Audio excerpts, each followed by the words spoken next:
Welcome along to another portfolio review. Today we're going to visit the portfolio on my website and review images from numbers, I think it's 41 to 60. So let me just open that up. So it's just loading them all in. Always takes a sec to load this stage, because actually it loads all the images at that point, which allows then it to work very quickly through them. Right, let me just skip through. These are the ones we've looked at already in the previous editions, and that's image number 41. So from what I remember, I think we start off with a number of rec images. When you put a portfolio on your website, it's there to appeal to lots of different people, not just show your best images, but also to show the diversity of your work, to show that you've got specializations in different areas, and even if someone knows you for a particular type of image, it's important to show that you can do other types of photography as well. And for me, I'm perhaps better known for being a nature photographer, for shooting wildlife underwater, and obviously with my background as a marine biologist, that's an area of my photography that people tend to associate with me. So I was keen in my portfolio to show off a good amount of rec photography, to show that I'm able to do different types of photos. So this is an old picture of the Janice D. She hasn't changed that much since I took this picture, but the railing that runs around the stern is no longer there. Some of the superstructure and the A-frame at the very back of this image behind the divers is no longer there. But generally the wreck is still pretty much in this same position and in this same condition. Only when you compare the images do you really spot the difference. This is a photo taken while we were developing the magic filter. And actually the magic filter was developed to take this photo. And this was on the trip when the magic filter didn't exist as a single filter. It was actually still a sandwich of 3 off-the-shelf colour filters to create the image. And the 3 filters do degrade. Using the sandwich does degrade the image quality a little bit more, which is why one of the reasons why we actually made the magic filter as a proper filter, so that you could have exactly the right recipe in a single layer. And this photo was taken on a workshop trip, and these were our dive guides Steve and Marlin, who posed in the picture.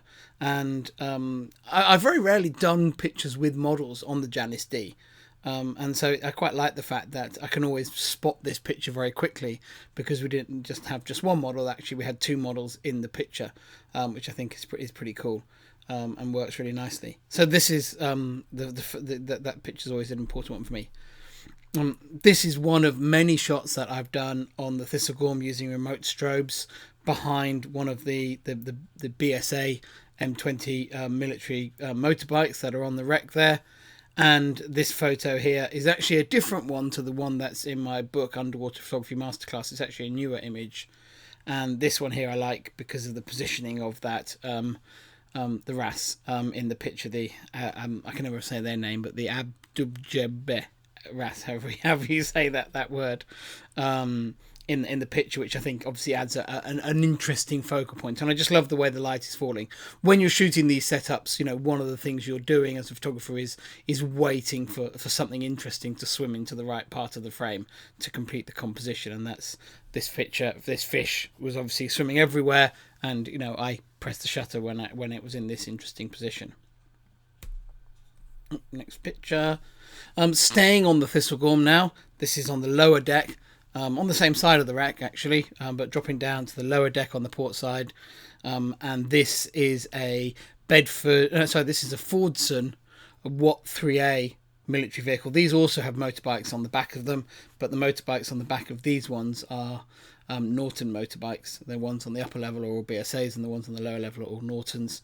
This is a truck that we've shot for many years from a number of angles. It's very nicely positioned when shooting with the fisheye lens to get that opening that you see behind it in the composition in the frame, and that opening creates a lot of depth in the composition and just makes this particular truck photograph very nicely. I like the fact that you can also, because part of the bonnet is missing, you can see through into the engine, and you can also see through one of the wheel arches and down onto the wheel. So it helps you make sense a little bit of the structure of the truck. And then I like this particular frame because of all the soldier fish hanging around. And there's a remote strobe also inside the cab of the truck here, just again to create a bit of light, a bit of depth, a bit of extra interest in the frame. Right, another remote strobe shot in Egypt, but this time in the wreck of the Crisula Cay. This is the famous workshop, and it's a very good setup spot for doing these remote strobe images. The remote strobe here is hidden behind the foreground, the shadowy foreground, which is actually parts of tiles, and it's aiming up at the pillar drill. People always put the tiles on the wreck under the pillar drill, which I find very annoying, and there's a pair of them here. And I have to say now, when I visit the wreck, I always check that and remember to remove them, because it's a very silly place to have a pair of tiles sitting underneath the pillar drill. The pillar drill was for repairing things on the ship, not for doing anything with the tiles, the cargo. But nonetheless, apart from that, I really like the balance of this composition. I like the dark edge to the frame, the fact that you've got the colour from the remote strobe on one side, and then you've got those 3 patches of ambient light coming through on the other side of the frame. That creates a really nice composition. And I like the fisheye distortion in this picture. None of the main features are particularly distorted, but it creates kind of a nice oval shape of the window of light within the frame, and that's coming partly from the distortion of the fisheye, creating that nice effect. I've shot this picture with rectilinear lenses, but with the rectilinear lenses you can't actually get the window on the right in the frame. They're not wide enough. So actually I think I prefer the fisheye look, and I could defish it, but I like the curve. I think it adds to this composition. I think now we've got some yawning fish pictures. This is a mackerel, a striped mackerel feeding, and you can see all its gill rakers ready to catch plankton. This is one of those species that swims with its mouth open and filters plankton from the water. And this is another one at the other end of the size scale. This is a basking shark taken up in Scotland. And these are just kind of, it's quite fun to put these relatively similar visually pictures together in the portfolio, which I think all 3 are quite, hard to repeat images, which sort of are good attention grabbing ones in the portfolio, and I think build quite nicely as you go through the portfolio of having 3 very different types of fish in different parts of the ocean, but with these kind of repetitive compositions, which I think is quite memorable when you're flicking through the portfolio. Right, moving on to this image here, taken at Apo Island in the Philippines, of the sea snake. And actually I remember this one my friend Jarrett always teases me about, because it was on a workshop trip, and before the dive Jarrett asked me, "Oh, this dive, Alex, is good for sea snakes. Is there any good way to shoot sea snakes?" And I was like, "Jarrett, a sea snake is a long thin stick. It's never going to look good. It's never going to fill the frame in a wide angle shot. So, generally I wouldn't waste a lot of time with them." And then during that dive, I got this image, and he always reminds me whenever I show this picture that this was on the dive where I specifically told him that photographing sea snakes wasn't a good idea. This picture here was taken because although I don't have a lot of experience with sea snakes, I know that turtles, after they breathe at the surface, tend to dive very vertically down. And if you position yourself directly beneath them, they tend to swim straight past your lens, so it's an easy way to get close to them. And I tried that same tactic with this sea snake, and in fact it swam so close to me it actually bumped into my camera as it swam past, and I was able to get this picture by rehearsing for the shot while the sea snake was at the surface, getting all my settings and lighting right, and then letting the sea snake swim straight at my camera. Another remote strobe picture, but this time a natural history one. This is one of my favourite images that I've taken down the years. It's 10 years old as I record this now, but a real favourite picture of mine. Coral spawning in the Cayman Islands had never been seen until myself, working with my friend Steve Broadbelt from Ocean Frontiers, we did some research and figured out our own prediction of the timing of the spawning. And back in 2002, 2003, we observed coral spawning in the Cayman Islands for the first time. And ever since we've done those predictions, they've held correct for every year ever since. And so this picture I really like, because not only did I like the spawn and create an interesting graphic image, it was actually my research that allowed us to predict the few seconds in the year when the corals actually spawn. So it obviously is an important image as a result. This is another spawning image, another behaviour shot, but this time of Hamlet spawning.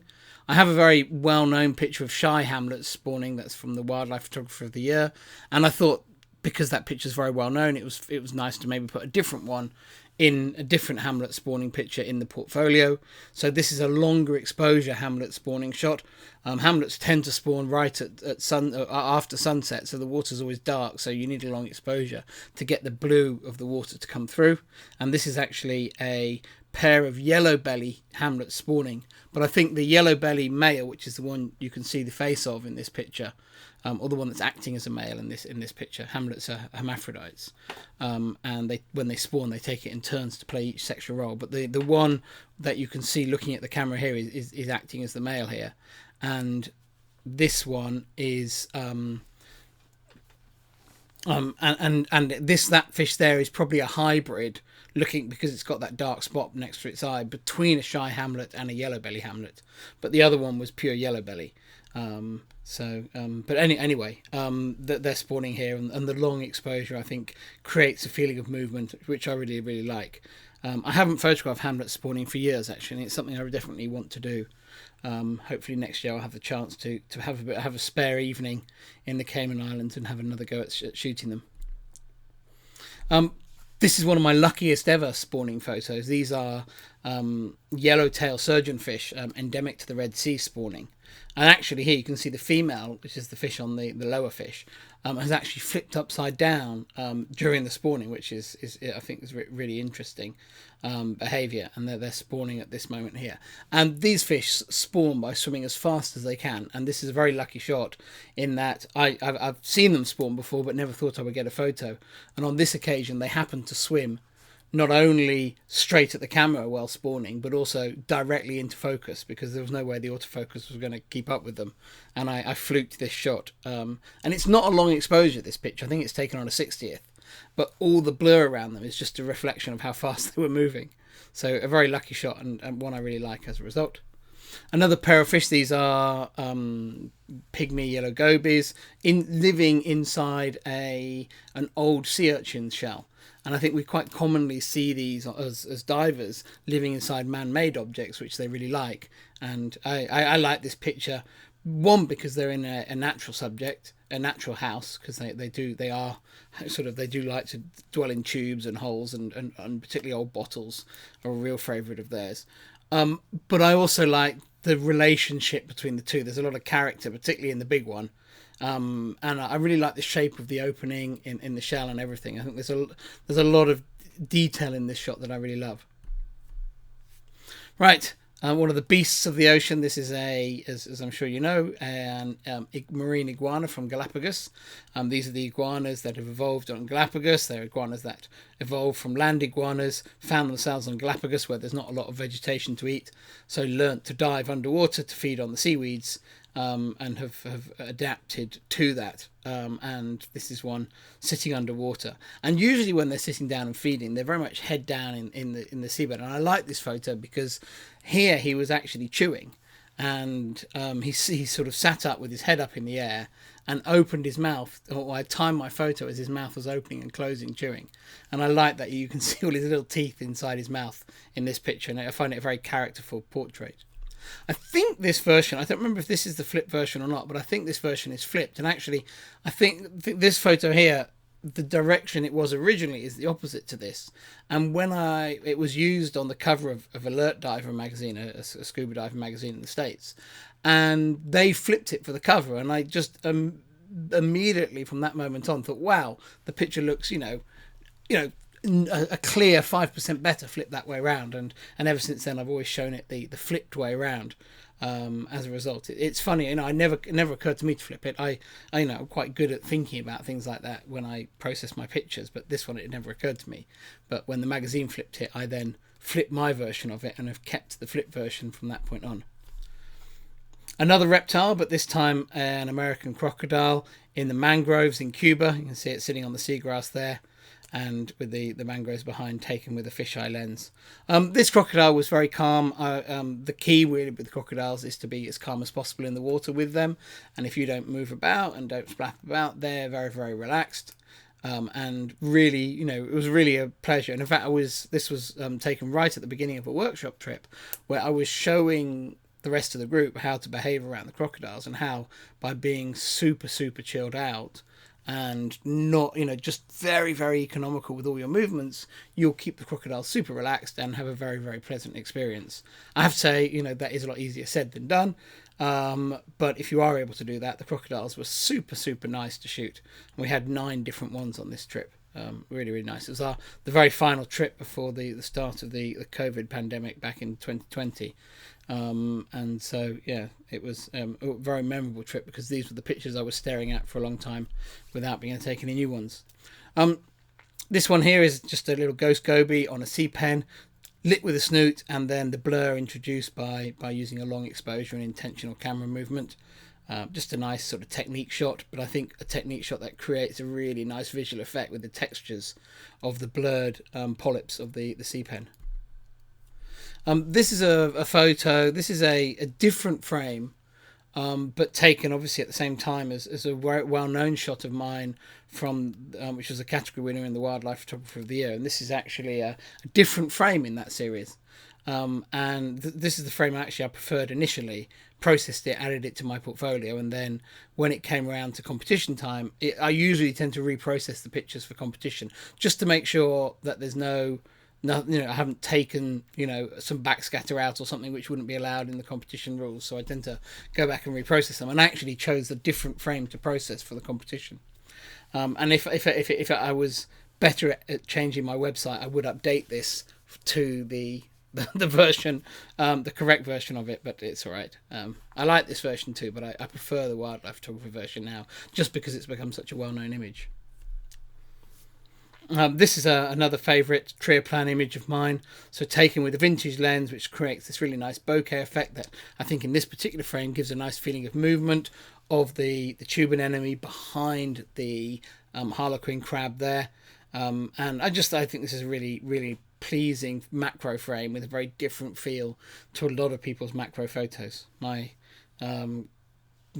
copyright name is a bit intrusive in this one. It goes right across the crab, which is a bit annoying, but they're auto generated, so it affects a few pictures sometimes. Right, 57, 58, just a classic Raja Ampat in the late fall, kind of in the months before Christmas, October, November, December in particular. The reefs in Raja Ampat, and especially in Missoul, just get these huge numbers of glassfish, baitfish, silver sides, cardinal fish, whatever, a mixture of things, just aggregating in incredible numbers on the reefs. So you've not only got reefs with just amazing sponge and soft coral and black coral and hard coral growths and crinoids and all that, and tons of reef fish, but you've also just got these amazing clouds of bait fish all over them, and it's just such an underwater spectacle, and it's always wonderful to photograph. And this is a shot showing that. It's a real favourite subject matter of mine. It's just kind of amazing reef photography with just life from corner to corner of the frame, which I absolutely love to shoot. And obviously here with the focal point in the image coming from the big barrel sponge with the crinoids on, a nice coral grouper posing alongside it, just completing for me what, really nice wide angle frame. More bait fish in Raja Ampat. There's actually sort of silver-sidey fish on the top and scads underneath here and under the water. And this is taken by a wooden jetty in Yangefo area. And this guy was just sitting on the jetty watching us diving, and gave me the opportunity to have a little bit of human story on this dive. Wasn't a planned shot, wasn't a set up shot, but it was nice to be able to get all those elements into this split level image. The water was really murky though, so it was hard to put enough light to really light the fish up without getting a ton of backscatter. I remember when shooting this, and there really wasn't a lot I could do about it because I had to try and light up these fish, otherwise they didn't appear. But I would love to have been able to really light the fish up underwater better, but it was just so murky.